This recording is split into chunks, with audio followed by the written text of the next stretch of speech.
This is Project Cars, the first game.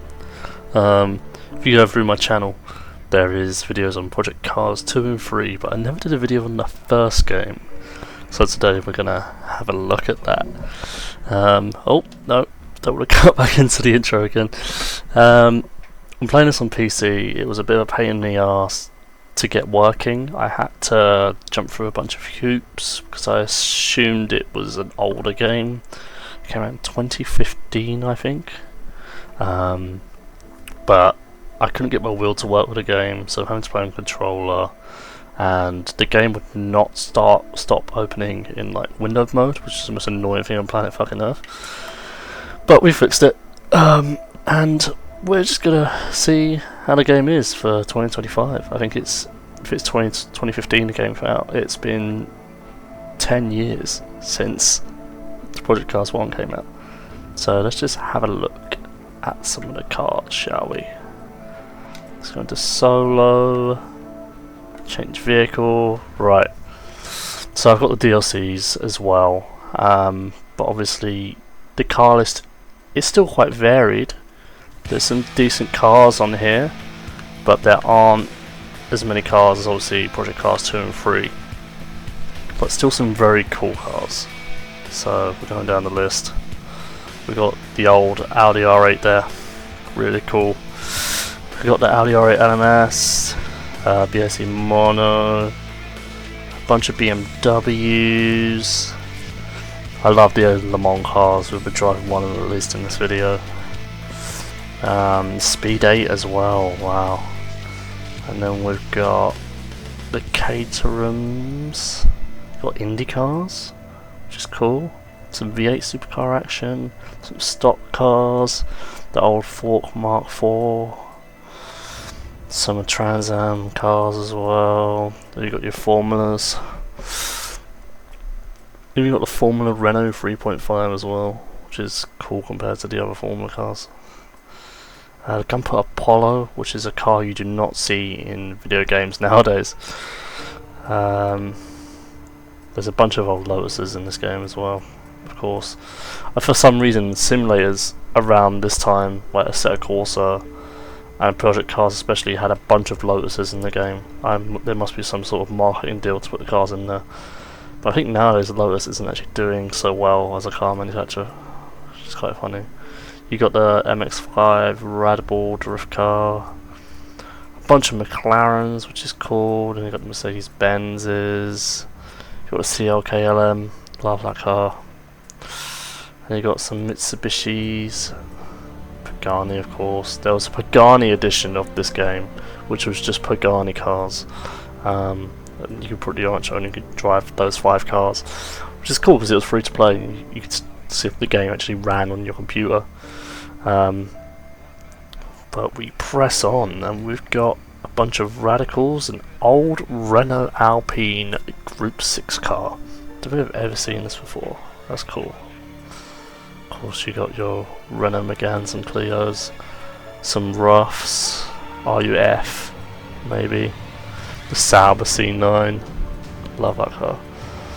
Then we got some Toyota A6s, Toyota Hybrid LM cars, and lastly the W Motors Lycan Hypersport. And then tracks wise, we have got Monza, Monaco, a bunch of point-to-point Monaco tracks as well, Bannockburn, which is like Scotland, Bathurst, Brands Hatch. You got all the like regional UK circuits like Cadwell in here as well, Spa, 24-hour Le Mans, Dubai, Hockenheim, Imola. The point-to-point tracks were pretty unique for this game, I think. I think there are more. It's not just the Azure circuit ones. Okay, there isn't. I thought there was more, but you got a good share of tracks in this game, which is great. Let's just do Nürburgring GP for now. This game still looks very good. For something that came out basically 10 years ago. Green, green, green. Go, go, go. And away we go. It's just McLaren F1s, not a big difference of cars. I was hoping to be cars of similar class, but obviously not. And the racing line is on as well. I would have turned it off, to be honest. Ooh. So this game was the blueprint for the rest of the Project Cars games. Of course, Project Cars 2 happened to be the game that everyone loved. And then Project Cars 3 kind of went and ruined it, and then there was Project Cars Go, which we will not talk about whatsoever. But as a racing sim itself, Project Cars 1 is pretty decent. It's good. You can't buy it anymore digitally, so you have to pick up a physical copy if you're on consoles or Xbox and PlayStation. If a PC, then unless you can get it from a grey market key site, you're going to have to acquire it by other means. I do have a Steam copy myself, because I bought it many years ago.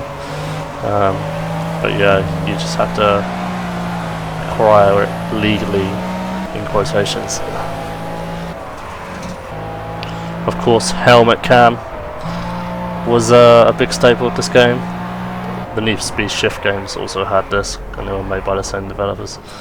But they really cemented the helmet cam in this game. Although I know that Race 07 had a few cars where if you drove the Formula 3000 in that game, it was also on helmet cam. It wasn't as like immersive as this. I do love the McLaren F1. It is without a doubt one of my favourite cars of all time. Just because of how legendary it is, the heritage behind the car, and just like how quick it is as well. How it was basically the fastest production car on the planet at the time, I think. Don't quote me. Maybe it was, maybe it wasn't. Yeah, absolutely bonkers car, and I actually prefer the LM version to the normal version, so we're driving, in my opinion, the inferior version of the car. But I don't like the long tail version of the car, it's not the best. So, are there people playing this game online? Let's find out. Well, there are 4 lobbies that are currently open, but there's no one in them. So, take that as you will. Maybe you could probably get some friends together and play it online.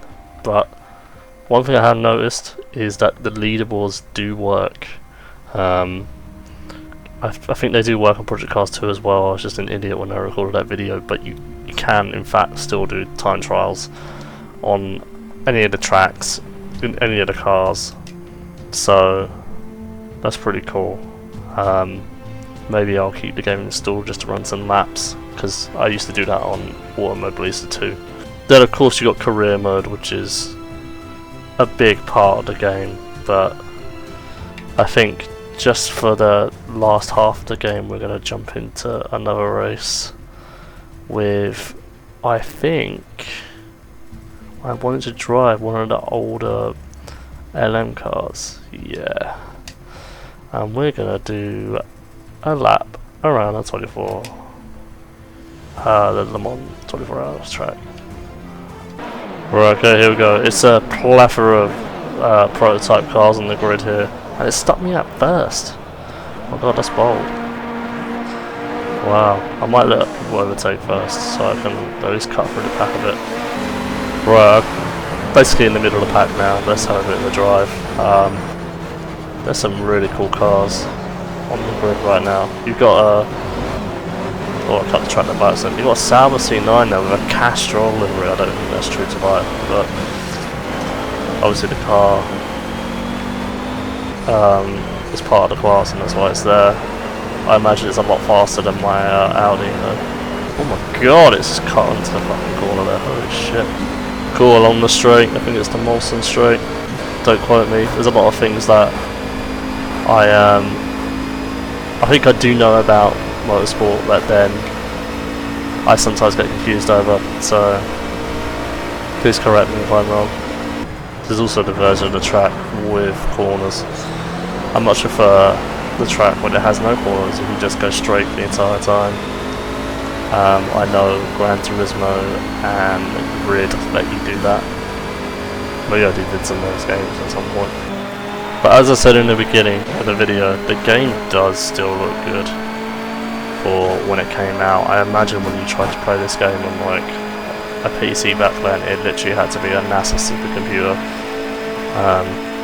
Probably getting like 10 FPS at the time. It's kind of crazy. Like I'm playing max 1080p right now, and I'm only getting like 100-ish FPS. Oh, I fucked it. I was too busy talking about frames per second, and I'd launched it into the tile. So someday I'll learn. See if we can make it around. I think this is actually a radical. A radical and an Audi R. Damn. What a weird combo. Oh! That's the perils of being on a controller. You will lose it. And you will crash into multi-million-pound LM cars at the same time. This is actually one of my favourite parts of this track. The S-curves. Especially if you do it in like full throttle. In a car that can do it full throttle, it's pretty good. Oh my god, I just launched that car off there by accident. I didn't need to do that. Oh, I'm cutting corners like a madman. Yeah, I'm so slow here. I can go way faster. And oh, come on, keep it, keep it. No, oh fuck. That never happened. That did happen. Maybe it happened. Oh god. Oh, well, I disqualified myself. What a way to end it. Well, that's Project Cars 1. The game's still pretty good. If you get a wheel work with the game, it's probably a lot better than playing on controller. As I played Project Cars 2 and 3 on controller now, wheel, and it was pretty good. But yeah, if you like what you see, please subscribe. I'll see you guys next time. Thank you.